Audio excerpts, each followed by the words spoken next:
Silchar NIT bypass পয়েন্টে শহীদ মঙ্গল পাণ্ডের মূর্তি উন্মোচন করলেন মুখ্যমন্ত্রী ডক্টর হিমন্ত বিশ্ব শর্মা।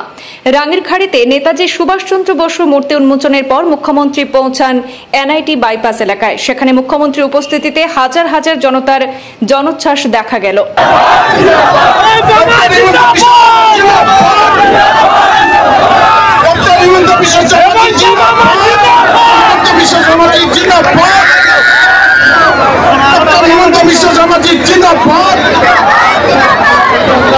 शहीद मंगल पांडे मूर्ति स्थापना समिति के आसामे मुख्यमंत्री डॉक्टर हिमंत विश्व शर्मार हाथ धरे आज रविवार शिलचरे एनआईटी বাইপাস এলাকায় আনুষ্ঠানিকভাবে উন্মোচিত হলো প্রায় 14 লক্ষ টাকা ব্যয়ে নবনির্মিত শহীদ মঙ্গল পাণ্ডের মূর্তি।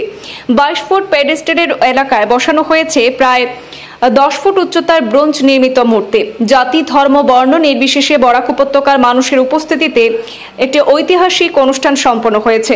শহীদ মঙ্গল পাণ্ডের মূর্তি উন্মোচনের পর জনসভাও আয়োজন করা হয়। সেই জনসভায় অংশগ্রহণ করে সহস্রাধিক জনতার উদ্দেশ্যে বক্তব্য রাখেন মুখ্যমন্ত্রী ডক্টর হিমন্ত বিশ্ব শর্মা।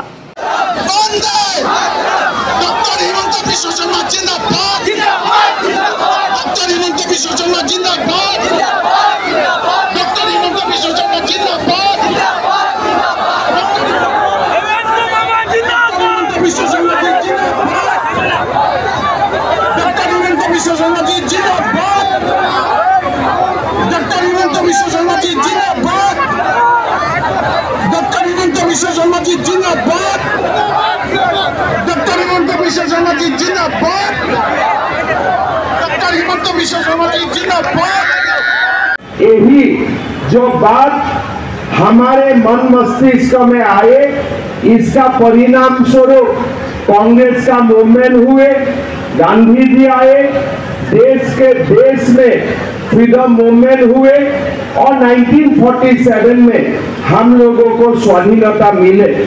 लेकिन ये स्वाधीनता संग्राम में पहले जो लोगों ने संग्राम किया था, उनका जो कंट्रीब्यूशन है, इसको हमें कभी भी भूलना नहीं चाहिए।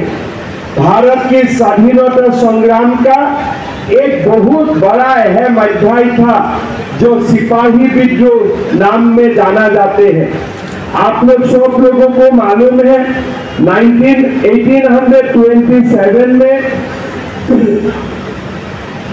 उत्तर प्रदेश की फैजाबाद शहर का सुरहुरपुर गांव में मंगल पांडे की जन्म हुए थे और मंगल पांडे जी ने ब्रिटिश का जो 34 बंगाल नेटिव इन्फेंट्री है, उस सेना बल में 1849 सन में योगदान किए थे।